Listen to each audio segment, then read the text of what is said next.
Ready? Okay. Hey, everybody, what's up? I'm Matt Golson. Here with another... That's our new intro.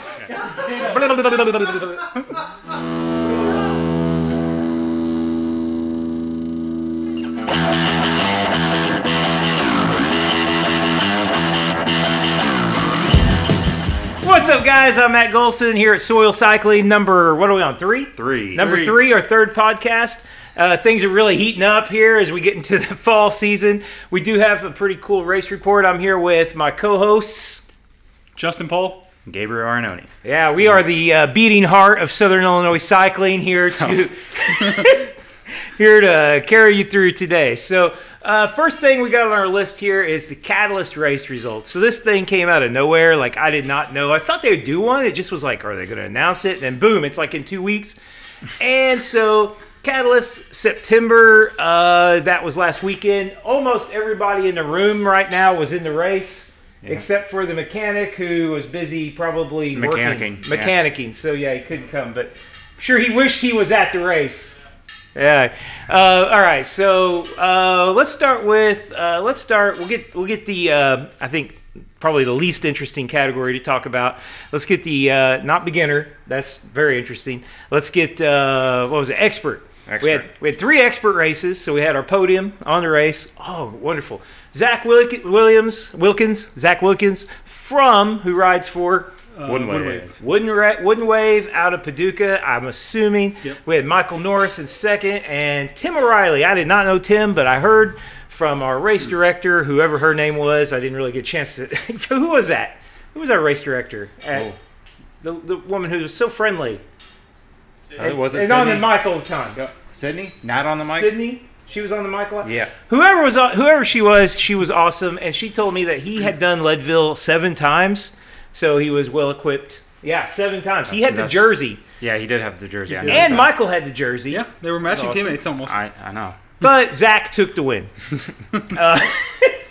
Zach's an awesome guy. I've known him for a long time. I really don't know him. I've seen him around. He's super. I've never been like able to ride with him. He's way too fast.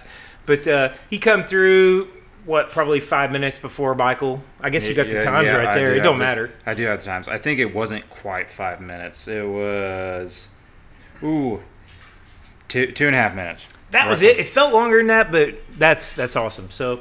Okay, we didn't have any women experts, which was surprising. I figured Kate would be there to tear it up. She usually does. I don't think we had sport women either. No, yeah, it was a weak showing for the women. We had one woman in beginner, I think, in the whole race. So yeah, Jessica Oakley. Yeah, we'll do better on that next time. Let's move into sport. Let's talk sport. And so Gabe, you want to take sport? I did take sport. That's fair. He took sport. Yeah. No, it was a good race. Had a good showing. We had 15 racers, and good showing from the Kentucky boys. All showed up. Pat showed up. Rob Landis, first race ever. First race, mountain bike race. First mountain bike race. Yeah. I think. Yeah, I'm pretty sure. And then, we had a good showing on that one. I don't know. To be fair, he did pretty well because he asked me on the pre-ride. He goes, "So, how often do you look ahead of your front wheel?" And it was like all the time. He goes, "Oh, okay, I need to do better at that." Yeah, he maybe would have done better. I told him he ended up borrowing Cheryl's bike, Cheryl, my girlfriend, and she. And he sent me a text like the day before. He's like, "Hey, can I borrow that bike?" and I forgot like a month ago. Right when they first released it, I was like, yeah, if you want to borrow that bike, it's fine. And so I was like rushing to get it halfway, like not dirty, different pedals on before the race for him. But it was a fun race. I don't know. That one, it's a big enough group that you can actually do some racing. Oh, yeah. And so I did a lot of racing. That's the fun part about that one. I don't know. It was Barry and I basically raced the whole thing together, and you guys are moving up next time, yeah? Moving up next time. I don't know. So that's a good. I don't know. There's that weird that I don't know. The pace. We're almost just as fast as say the people that race expert, but then I don't really want to do close to 30 miles. I think that's a big part of it. Yeah, it's not so much about speed. It's like I always tell people, I'm like on these mountain bike races. It's just how long do you want to be on the bike? You know, like I like hour and a half. That's pretty good. That's 2 hours. 3 hours of racing is starting to get into my not so much fun zone. So you took it. Barry got second. Yep, and then Austin Hines, who's racing tonight? Crit. Yeah, he's doing the crit tonight, but he manages Bike World. Yeah, we're gonna have two bike shop managers tonight in this local crit thing that we got going, which is pretty cool. So Barry, I mean, now look, Gabe, don't take this personally, but I thought Barry was faster than you. He is. He's faster than you, right? Yeah, most of the time. He's got more coms, more KOMs. Yeah. That's one way of saying it. He's got more KOMs. He's higher on the leaderboards usually. Yeah, I think I had a really good race. Yeah. And Barry had been sick like the week before.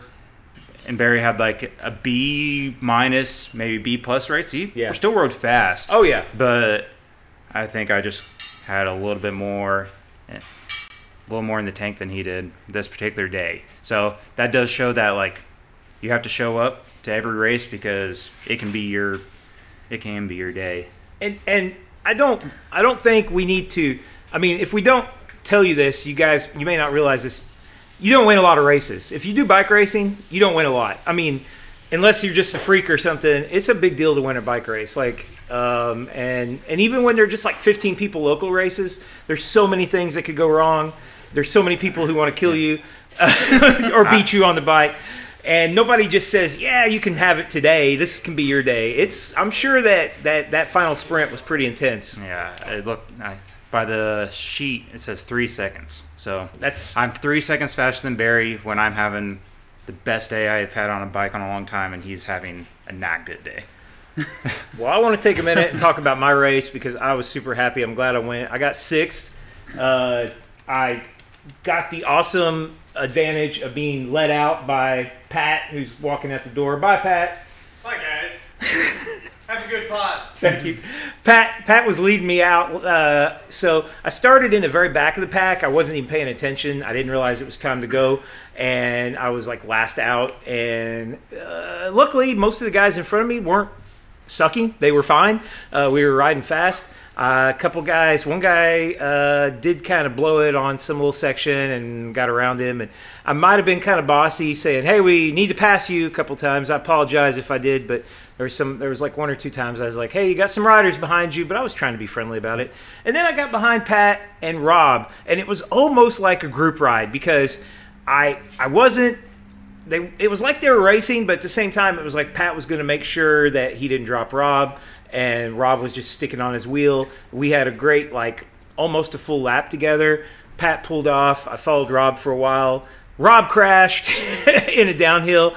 It was pretty minor. He jumped, and he jumped back on the bike, and he passed me like 30 seconds later. So it looked like he tore up his gloves. He tore his glove. He said he had a hole in his glove, and it got stuck in his shifter, so that was kind of wild. But what place did you get? I got sixth, I think. Yeah. Sixth, I think. And I was really happy with that because, like, I'm not that good. And so I had a really good day. I felt fine. I fought really, really hard to go from 8th to 6th in the second lap. I had caught back on the Rob, and then I caught back on, I think, Corey or Cody. Corey. I caught back on the Corey. And I put in, like, the most insane, hardest effort I could in the final climb to get some separation. I think he wasn't as serious about the race as me. I'll just be honest. He was chilling in his jean shorts, and he was killing it. He was way faster downhill than me, and we were probably about even uphill. So it was awesome. I'm super glad I went. Had such a good time. And let's hear about beginner. So the beginner race. I raced the beginner race because I had the start of cross season was the last Sunday. So I kind of let it out from the start. I hit it real hard. Everybody kind of had a few people on my wheel. Looked back, realized we had 3. Let it through everything. I offered to let people come around, but everybody was happy with the pace. Got to Catalyst, burped a tire. Oh, man. So the junior that I thought was actually going to be racing beginner that got moved to junior somehow in the podium. Dylan Schoof. Yeah. He went by me. I aired up again whenever we popped out onto the gravel road right there at the Touch of Nature parking lot. There goes a cop. So then I catch back up to him by Rocky Ledges, and then I burped another tire at the bottom of Rocky Ledges. Jeez. So instead of pushing on and just finishing, I just sat on the bench at the bottom, just kind of upset at myself for burping 2 tires in one race.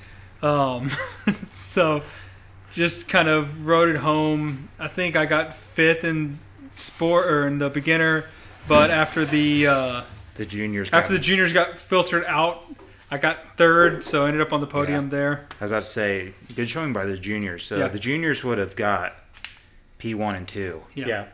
If they would have been in beginner class. Okay. And then Kaylee Work was the only female in junior. Yeah, we had 2 females in the race. I forgot about Kaylee. Yeah, and she did a really good lap for just starting very good mountain biking. I saw her time. 1:20.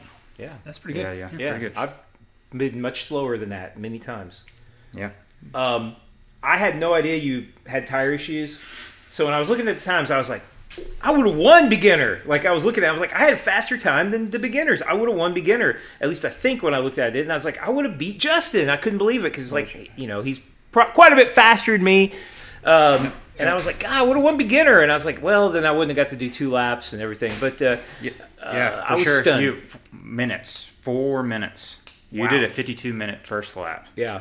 And then the winning time was at 56. Yeah. And I was like stunned by that. I was like, how would I? But anyway. I was looking at your Strava. And actually, there's a good amount of Strava segments because, you know, that's what every one of us do after a race is look at the Strava, see how we did. And almost all segments like that I looked at, you and I were like almost similar. And actually, a lot of them, you were actually faster. Just the easy downhill ones. I did really good on the long fire road. I was like probably 5th all time or something. Something like that. Pretty happy. Yeah. Bye, Justin. Yeah. See you. Oh, hey, what do you think about real quick before you go? We're going to talk about Justin Williams, yay or nay? No. Suspend him for longer than 2 months. He earned it. Okay, bye. Yeah. It's good talking to you. All right, so we're going to wrap this up here on Catalyst Talk. The next race is October 28th. I know that may be hard. It's close to Halloween, but it's spooky. It's spooky, so it's like a Halloween festival. So bring your got a rider coming in. Bring your costume. I am going to come dressed as an overweight bicyclist. Yeah, I don't know. I haven't thought about it really. Yeah. Also, I was told if you're interested in the ride, but you don't really like the whole competition and the race, and you don't want the pressure, or you're just like, I'm not into racing, they're having the trail mix, Catalyst trail mix. Same day, same thing. Ride the trail, marked off, but the trail mix is not a race. Okay, that's cool. I saw that in the show notes. Yeah. And I was like, what is this? I was told that. Is it before or after? I'm guessing. She didn't have the details, which that may not be a good sign, but when she explained the trail mix concept to me, it made perfect sense. So they're going to be kind of doing a different ride, you know, where they won't interact with us on the same trails. That's the way I understood it. So they'll be kind of keeping them, I think, out of Catalyst and doing some loops inside. Yeah, or there may be some overlapping, but I don't think traffic would be a problem. There's not, there's not that many. I wouldn't want the race to be messed up because they tried to organize a kind of a group ride in the middle of it. But I think it'll be chill. I don't think it'll be a problem. I hope. But she sounded like they had it planned out. That's cool. I don't know. Lakeview Trail. Yeah. I have to say, I'm glad that they opened that trail. Oh, that was fun. Yeah. It was like the best trail of the day. That was great. Yeah. I love that Lakeview. The Rocky Ledges, I rode it with Hagler last week, and I was like kind of freaked out the whole time because I haven't really been mountain biking. I haven't mountain biked but maybe a few times this year. And I was a little spooked, I got to be honest. And plus, it was marked wrong the first time I went through, and there was a pretty rough downhill section where I was like, I could ride that, but I don't want to hurt myself before the race. So it was good, though. We did that on the group ride, and had to like direct traffic, make sure no one ate it. Nobody ate it there. Because, I mean, it would be an easy spot to hang a wheel. But on the race, that wasn't part of the race. And I was really digging it. In fact, that last time through Rocky Ledges, I was pretty much smoking it. I mean, there was a couple places I could be faster. But, yeah, so that's October 28th. Now, right after that, October 29th, I just want to throw a shout out to the Gravel Standard Cannonball race. That's going to be in Chester. I think I'm going to try to do both. That's a tough call. I was like, man, I really want to do that gravel race, but man, I really want to do the mountain bike race. See, they do have two different lengths. They have like a 70 and a 40. Okay. For the Cannonball. Yeah. So I was like, I'd probably do the 40. I could maybe go out and after doing cross country do a 70-mile ride, but I probably wouldn't have a very good time. Yeah. But 40, you can do 40 pretty quickly, like innocent, or not maybe quick, but if you are a somewhat seasoned cyclist, it's not a big ask. It's not a big ask. Yeah. I feel pretty bad. I feel pretty bad after a race. Like, I feel bad for a couple days. Like, I just don't have a lot of power, so I think it'd be hard for me to go do that race. And so I have to kind of decide which one I want to do, and right now I don't know. But you can just party pace with me. Yeah, I could do the 40, but party pace for me might be like, like I need a motor. So, all right. So I wanted to throw this in here. This is kind of, we said we weren't doing news, but this is kind of Southern Illinois in a way because, we had a couple crit events recently. We had a Momentum Indy, which was, I think, about 3 weeks ago, and then Gateway, which was a week ago, 2 weeks ago, Gateway Cup in St. Louis. So, some big news, some big trucks driving by. With some big news, if you follow crits at all, you probably know Justin Williams and Legion of Los Angeles. They've kind of been a powerhouse team for the last few years, breathe a lot of life. They ride for Specialized. They're big on social media. They're boo. No. They're big brand, and when I first started following Legion, I was like, oh man, I bought one of their T-shirts. I mean, like, they want to bring more riders in. They're all about inclusivity. They want to make the sport better and all that. Put everyone into the curb. And they want to kill everyone in the race. No, but Justin Williams, he is like almost like Dr. Jekyll, Mr. Hyde, it seems like, when he's talking about, it's like blah, blah, positive. And then when he's mad or in the middle of a race, it's like he could care less whether he rides you. And I've seen their videos. I mean, they do it. You get behind them. You try to get into their train. They've got 6 riders on the front of a crit at the end. And somebody tries to kind of get with them. And they're just like, nope. And they run them off the road almost. And that's what happened to Tom Gibbons of Automatic Racing at Indy. Tom got, according to what I read, major doctor bills that he's kind of stuck with because he owns his own team. Like, Automatic Racing is him, and he funds that team. He has other racers that race for him. And they just legitimately it looked like Justin Williams tried to force him into the curb. I saw the video. Yeah. It looked like he probably went, I don't know, 4, 5, 6 bike lengths. Yeah. Like, out of his way to come over. Yeah. And that's before they even, like, really started going towards the curb. Yeah, it was like, you're going with me, and they both crashed, and I don't think Justin was hurt. I don't know if he was hurt. I know Tom was. Tom Gibbons they're both, I mean, when they're in that, it's like, their brains are fried. I mean, it's just win, win, win. But that was totally outside the normal. And he's been, there's an investigation, and he's been penalized, sanctioned, suspended for 60 days, April to May, basically, which will knock him out of USAC crits next year. So yeah, suspension. Last year he was suspended for fighting. Got in a fight with a guy, I forgot his name, was the champion. Yeah, the USA jersey on. Yeah, he got I know his name, but I can't think of it. But anyway, okay. So yeah, we were going to talk to Justin about that. Justin's not happy about it. I'm not happy about it. Yeah.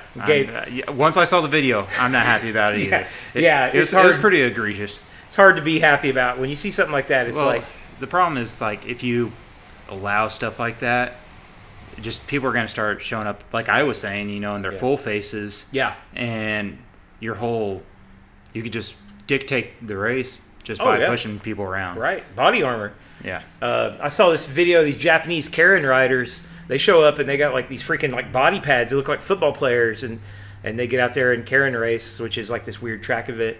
But yeah, not cool. And I mean, you know, he wants to race Tulsa. He gets to race Tulsa again. I hope he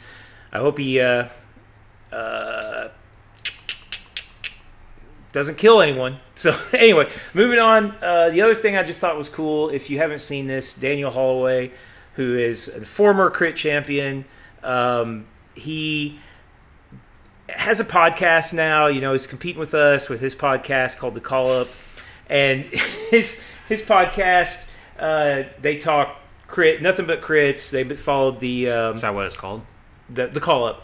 Yep. Oh, I thought Yep. it was nothing but crits. That's a cool name for a podcast, which is not what we're doing, but I could use that. The Call Up, but he strapped on a 4K action camera that wasn't a GoPro and live streamed the Gateway Cup ACC race, which was, I think, last Sunday. That blew my mind because, first off, he's been retired for like 2.5 years, hadn't been riding a bike at all. And not only did he do the race, but he's like heckling the other riders. Not really heckling them, but just kind of criticizing them, which was kind of mean, but like, you know, constructive criticism Yeah, in a way. I got to listen to like a few minutes of it. Yeah. Like I was kind of skipping around while I was working on stuff, and yeah, a few times he was just like, "Oh, he's about to touch his brakes. Oh, he's about to touch his brakes. Yep. Oh, Yep. yep, he did. That was Yep. dumb." Yeah. Like His whole thing is like, he's like, you don't have to have insane power to be a good crit racer. You need it, but you really need the skills to not drain yourself in the pack. And so he went all around the pack, went to the front, pretty much rode near the front for, I don't know, 15 laps or 12 laps or something, kind of dropped the last lap. He shut it off then. I think he was spent.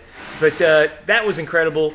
And that race is in St. Louis. That race is in St. Louis. Gateway Cup is massive. I mean, it's been around for as long as I know, and I've never been to it. I'm always like back to work and out of school. Summer's over, and I'm like, my brain's more on work than bike riding. If it was during the summer, I would definitely go, but I'm always like, oh, I got other stuff to do that weekend, and I'm like, it's kind of a shame because it's like the closest big cycling event, you know, that like crit race I could go to, and I don't go. But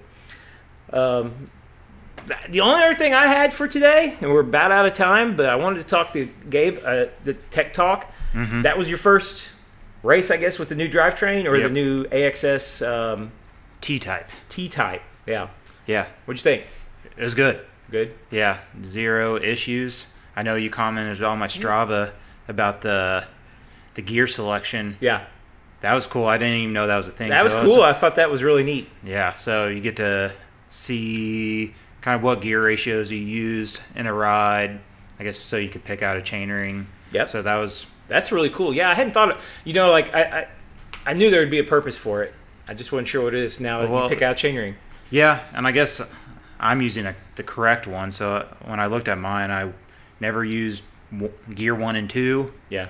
and I never used gear 12 and 11. So I was Yeah. just sitting right in the middle of the cassette the whole time. So I was in gear 12 on a couple of the road sections for a short time. Probably didn't really need it. And I was in gear 1 a couple times on some of the climbs, but yeah, so you never used 1? You never used 12? I never used the Eagle. I didn't free the Eagle Yeah. on that one, and so I was pretty happy with it. You know, Yeah. 0 issues. Just it really lets you be smooth on there. I also tried something else new, the old super secret Silka chain loop. Oh, the wax? Yeah, I wow. didn't do the full on like Yeah. you know crock pot, but you know clean the chain, and they have the drip wax. Yeah. No idea if it's better or not. Well, hey, It, guys, if you want to win your next race, yeah, here's the T-Type, you Yep. need new drivetrain, and then don't forget the $40 drip wax. Yeah, Is it about that much? It's pretty high, isn't I it? think it's probably $25 Yeah. for a bottle. Every It's- watt counts, even on a mountain bike Well, race. it does if you're trying to beat the park rat. Yeah. You know. The park rat. Yeah. Did you hear that, Barry? Park rat. Guys, I think that about wraps it up. We're gonna go. How are the gloves? Did you use the gloves? Oh no, the Tech Talk. I totally forgot. About the gloves. Yeah, they're in my bag. You can't see this since we are in an audio medium, but I have the trashiest, worst full-fingered gloves that are like 15, 20 years old, more holes in material. And look up the Matt Golson YouTube video. Yeah, of Glendale, and we talk about the gloves. Well, he just gave me a brand new set of hand-ups. Is that what they're called? Yeah. They're beautiful gloves, American flag. Hank would be proud. In fact, I think Hank might buy them off of me if I showed him he loves American flag stuff. The gloves are awesome. I put them on, and I was like, it's too hot for these. I like, if it'd been 10 degrees cooler, I'd be like for sure wearing them. They have no padding. They have incredible grip. I'm not used to gloves that don't have holes in them, so I like that airflow on my hands. I appreciate it. Oh, no. I'm looking forward to mountain biking in fall. I'll probably use them maybe in, who knows, Dirty South. Yeah. The old Black Friday ride. Black Friday ride. Oh, yeah, Black Friday ride. That's not going to be long. Yeah, that's a big Southern Illinois staple ride, the Black Friday. So maybe we'll get a guest on here. Maybe we get Mo to come on and talk about Black Friday. That will be an experience. Yeah. So anything else? No, I think I'm good. Resident mechanic, any other thing? Got nothing. Well, guys, you've listened to another episode of... We should have Hank next week. We should have Hank next two week. Weeks. I probably won't be back next week. I don't think we'll really have anything to talk about. So in a couple weeks, we'll come back. Hopefully, we'll have Hank, who's been busy working on The Little Mermaid. I think, don't laugh.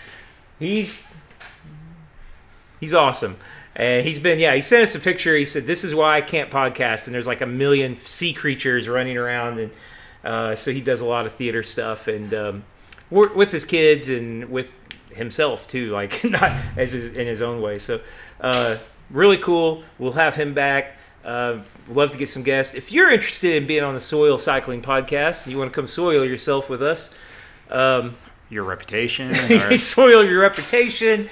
Waste your time. No, this is great. We're taking interviews. What do you call auditions? Yeah, auditions. Send your questions again. Send your questions.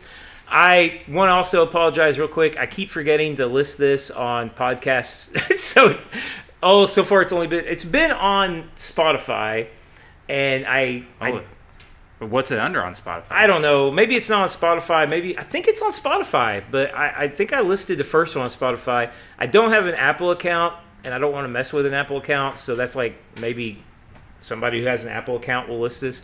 If you know anything about helping people find podcasts, give me a connect. Let me know and help me out, because I'm not really into that. I just post stuff on YouTube. So awesome. Well, thanks again. See ya. Whoop. It's out. I have nothing wrong with yours. The way you said it was really funny. He's like, he's working on The Little Mermaid. What way is he working on The Little Mermaid? Yeah, well, how is he?